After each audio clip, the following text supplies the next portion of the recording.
شروع اللہ کا نام لے کر جو بڑا مہربان نہایت رحم والا ہے۔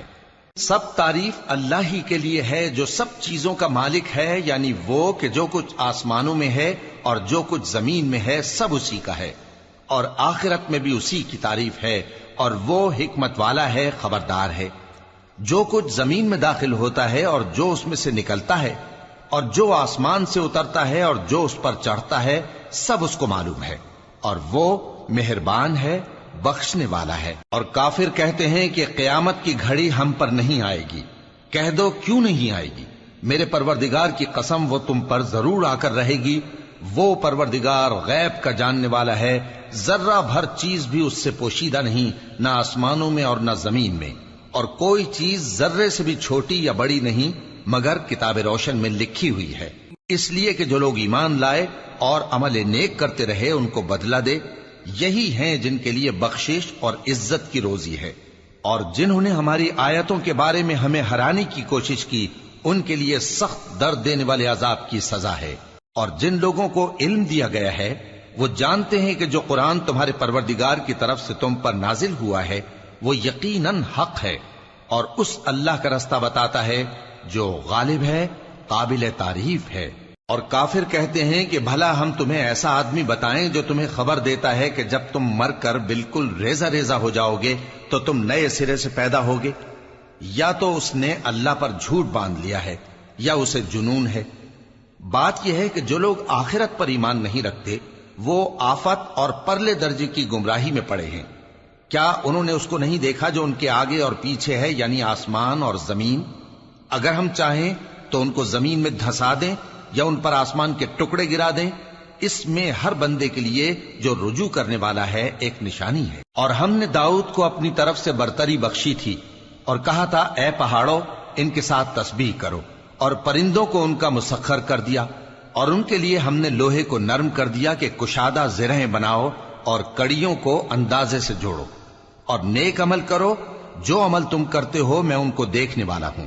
اور ہوا کو ہم نے سلیمان کے تابع کر دیا تھا، اس کی صبح کی منزل 1 مہینے کی راہ ہوتی اور شام کی منزل بھی مہینے بھر کی ہوتی۔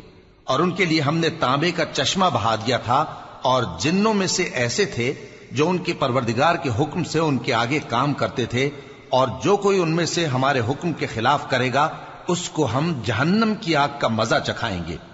وہ جو چاہتے یہ ان کے لیے بناتے، یعنی قلعے اور تصویریں اور بڑے بڑے لگن جیسے تالاب اور دیگیں جو ایک ہی جگہ رکھی رہیں۔ اے آل داؤد شکر کرتے رہو، اور میرے بندوں میں شکر گزار تھوڑے ہیں۔ پھر جب ہم نے ان کے لیے موت کا حکم صادر کیا تو کسی چیز سے ان کا مرنا معلوم نہ ہوا مگر گھن کے کیڑے سے جو ان کے عصا کو کھاتا رہا۔ پھر جب وہ گر پڑے تب جنوں کو معلوم ہوا اور کہنے لگے کہ اگر وہ غیب جانتے ہوتے تو ذلت کی تکلیف میں نہ رہتے۔ اہل سبا کے لیے ان کے وطن میں ایک نشانی تھی، یعنی 2 باغ، ایک داہنی طرف اور ایک بائیں طرف۔ کہا گیا کہ اپنے پروردگار کا رزق کھاؤ اور اس کا شکر کرو، یہاں تمہارے رہنے کو یہ پاکیزہ علاقہ ہے اور وہاں بڑا بخشنے والا مالک۔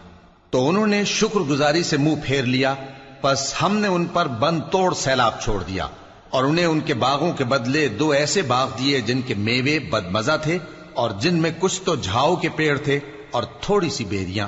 یہ ہم نے ان کو ناشکری کی سزا دی، اور ہم سزا ناشکرے ہی کو دیا کرتے ہیں۔ اور ہم نے ان کے اور ملک شام کی ان بستیوں کے درمیان جن میں ہم نے برکت دی تھی ایک دوسرے کے متصل دیہات بنائے تھے جو سامنے نظر آتے تھے، اور ان میں آمد و رفت کا اندازہ مقرر کر دیا تھا کہ رات دن بے خوف و خطر چلتے رہو۔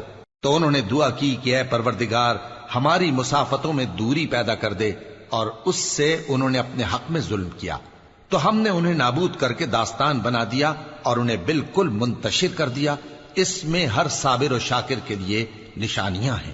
اور شیطان نے ان کے بارے میں اپنا خیال سچ کر دکھایا کہ مومنوں کی ایک جماعت کے سوا وہ اس کے پیچھے چل پڑے، اور اس کا ان پر کچھ زور نہ تھا، مگر ہمارا مقصود یہ تھا کہ جو لوگ آخرت میں شک رکھتے ہیں ان سے ان لوگوں کو جو اس پر ایمان رکھتے ہیں ممتاز کر دیں، اور تمہارا پروردگار ہر چیز پر نگہبان ہے۔ کہہ دو کہ جن کو تم اللہ کے سوا معبود خیال کرتے ہو ان کو بلاؤ، وہ آسمانوں اور زمین میں ذرہ بھر چیز کے بھی مالک نہیں ہیں اور نہ ان میں ان کی شرکت ہے، اور نہ ان میں سے کوئی اللہ کا مددگار ہے، اور اللہ کے ہاں کسی کے لیے سفارش فائدہ نہ دے گی مگر اس کے لیے جس کے بارے میں وہ اجازت بخشے، یہاں تک کہ جب ان کے دلوں سے اضطراب دور کر دیا جائے گا تو کہیں گے کہ تمہارے پروردگار نے کیا فرمایا ہے؟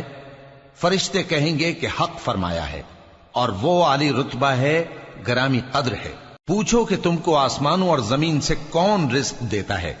کہو کہ اللہ، اور ہم یا تم یا تو سیدھے رستے پر ہیں یا کھلم کھلا گمراہی میں۔ کہہ دو کہ نہ ہمارے گناہوں کی تم سے پرسش ہوگی اور نہ تمہارے اعمال کی ہم سے پرسش ہوگی۔ کہہ دو کہ ہمارا پروردگار ہم کو جمع کرے گا، پھر ہمارے درمیان انصاف کے ساتھ فیصلہ کر دے گا، اور وہ خوب فیصلہ کرنے والا ہے، صاحب علم ہے۔ کہو کہ مجھے وہ لوگ تو دکھاؤ جن کو تم نے اللہ کا شریک بنا کر اس کے ساتھ ملا رکھا ہے۔ کوئی نہیں، بلکہ وہی اللہ غالب ہے، حکمت والا ہے۔ اور اے محمد صلی اللہ علیہ وآلہ وسلم، ہم نے تم کو تمام لوگوں کے لیے خوشخبری سنانے والا اور ڈرانے والا بنا کر بھیجا ہے، لیکن اکثر لوگ نہیں جانتے، اور کہتے ہیں اگر تم سچ کہتے ہو تو بتاؤ یہ قیامت کا وعدہ کب پورا ہوگا؟ کہہ دو کہ تم سے ایک ایسے دن کا وعدہ ہے جس سے نہ ایک گھڑی پیچھے رہو گے اور نہ آگے بڑھو گے۔ اور جو کافر ہیں وہ کہتے ہیں کہ ہم نہ تو اس قرآن کو مانیں گے اور نہ ان کتابوں کو جو اس سے پہلے کی ہیں، اور کاش ان ظالموں کو تم اس وقت دیکھو جب یہ اپنے پروردگار کے سامنے کھڑے ہوں گے اور ایک دوسرے پر الزام دھر رہے ہوں گے۔ جو لوگ کمزور سمجھے جاتے تھے وہ بڑے لوگوں سے کہیں گے کہ اگر تم نہ ہوتے تو ہم ضرور ایمان لے آتے۔ جو لوگ بڑے بن بیٹھے تھے وہ کمزوروں سے کہیں گے کہ بھلا ہم نے تم کو ہدایت سے جب وہ تمہارے پاس آ چکی تھی روکا تھا؟ نہیں، بلکہ تم ہی گناہگار تھے۔ اور کمزور لوگ ان بڑے لوگوں سے کہیں گے نہیں، بلکہ تمہاری رات دن کی چالوں نے ہمیں روک رکھا تھا جب تم ہم سے کہتے تھے کہ ہم اللہ سے کفر کریں اور اس کا شریک بنائیں۔ اور جب وہ عذاب کو دیکھیں گے تو دل میں پشیمان ہوں گے اور ہم کافروں کی گردنوں میں طوق ڈال دیں گے۔ بس جو اعمال وہ کرتے تھے انہی کا ان کو بدلہ ملے گا۔ اور ہم نے جس بستی میں بھی کوئی ڈرانے والا بھیجا تو وہاں کے خوشحال لوگوں نے یہ ضرور کہا کہ تم لوگ جو چیز دے کر بھیجے گئے ہو ہم اس کو نہیں ماننے کے، اور یہ بھی کہنے لگے کہ ہم بہت سا مال اور اولاد رکھتے ہیں اور ہم کو عذاب نہیں ہوگا۔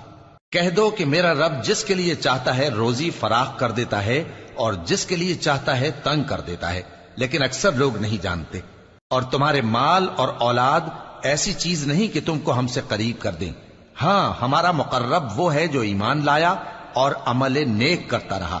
ایسے ہی لوگوں کو ان کے اعمال کے سبب دگنا بدلہ ملے گا، اور وہ امن و چین سے بلند و بالا عمارتوں میں رہیں گے۔ جو لوگ ہماری آیتوں کے سلسلے میں ہمیں ہرانے کی کوشش کرتے ہیں وہ گرفتار عذاب کیے جائیں گے۔ کہہ دو کہ میرا پروردگار اپنے بندوں میں سے جس کے لیے چاہتا ہے روزی فراخ کر دیتا ہے اور جس کے لیے چاہتا ہے تنگ کر دیتا ہے، اور تم جو چیز خرچ کرو گے وہ اس کا تمہیں عوض دے گا، وہ سب سے اچھا رزق دینے والا ہے۔ اور جس دن وہ ان سب کو جمع کرے گا پھر فرشتوں سے فرمائے گا کیا یہ لوگ تم کو پوجا کرتے تھے؟ وہ کہیں گے تو پاک ہے، تو ہی ہمارا دوست ہے، نہ کہ یہ، بلکہ یہ جنات کو پوجا کرتے تھے اور اکثر انہی کو مانتے تھے۔ تو آج تم میں سے کوئی کسی کو نفع اور نقصان پہنچانے کا اختیار نہیں رکھتا، اور ہم ظالموں سے کہیں گے کہ اب دوزخ کے عذاب کا جس کو تم جھوٹ سمجھتے تھے مزہ چکھو۔ اور جب ان کو ہماری روشن آیتیں پڑھ کر سنائی جاتی ہیں تو کہتے ہیں یہ ایک ایسا شخص ہے جو چاہتا ہے کہ جن چیزوں کی تمہارے باپ دادا پرستش کیا کرتے تھے ان سے تم کو روک دے۔ اور یہ بھی کہتے ہیں کہ یہ قرآن محض جھوٹ ہے جو اپنی طرف سے بنا لیا گیا ہے، اور کافروں کے پاس جب حق آیا تو اس کے بارے میں کہنے لگے کہ یہ تو کھلا جادو ہے۔ اور ہم نے نہ تو ان مشرکوں کو کتابیں دیں جن کو یہ پڑھتے ہوں، اور اے نبی صلی اللہ علیہ وآلہ وسلم نہ تم سے پہلے ان کی طرف کوئی ڈرانے والا بھیجا، اور جو لوگ ان سے پہلے تھے انہوں نے تکذیب کی تھی، اور جو کچھ ہم نے ان کو دیا تھا یہ اس کے 10ویں حصے کو بھی نہیں پہنچے۔ پھر انہوں نے میرے پیغمبروں کو جھٹلایا، سو میرا عذاب کیسا ہوا۔ کہہ دو کہ میں تمہیں صرف ایک بات کی نصیحت کرتا ہوں کہ تم اللہ کے لیے دو دو اور اکیلے اکیلے کھڑے ہو جاؤ، پھر غور کرو تمہارے رفیق یعنی اس نبی صلی اللہ علیہ وآلہ وسلم کو کسی طرح کا جنون نہیں، یہ تو تم کو سخت عذاب کے آنے سے پہلے ڈرانے والے ہیں۔ کہہ دو کہ میں نے تم سے کچھ صلہ مانگا ہو تو وہ تمہارا، میرا صلہ اللہ ہی کے ذمے ہے اور وہ ہر چیز سے خبردار ہے۔ کہہ دو کہ میرا پروردگار اوپر سے حق ہی نازل کرتا ہے اور وہ غیب کی باتوں کا جاننے والا ہے۔ کہہ دو کہ حق آ چکا اور باطل نہ تو پہلے کچھ کر سکتا ہے اور نہ دوبارہ کچھ کرے گا۔ کہہ دو کہ اگر میں گمراہ ہوں تو میری گمراہی کا ضرر مجھی کو ہے، اور اگر ہدایت پر ہوں تو یہ اس وحی کے طفیل ہے جو میرا پروردگار میری طرف بھیجتا ہے، بے شک وہ سننے والا ہے، نزدیک ہے۔ اور کاش تم دیکھو جب یہ گھبرا جائیں گے تو عذاب سے بچ نہیں سکیں گے اور نزدیک ہی سے پکڑ لیے جائیں گے اور کہیں گے کہ ہم اس پر ایمان لے آئے، اور اب اتنی دور سے ان کا ہاتھ ایمان کے لینے کو کیسے پہنچ سکتا ہے، جبکہ پہلے تو اس کا انکار کرتے رہے اور بن دیکھے دور ہی سے اٹکل کے تیر چلاتے رہے، اور ان میں اور ان کی خواہشوں میں پردہ حائل کر دیا گیا، جیسا کہ پہلے ان کے ہم جنسوں سے کیا گیا۔ وہ بھی الجھن میں ڈالنے والے شک میں پڑے ہوئے تھے۔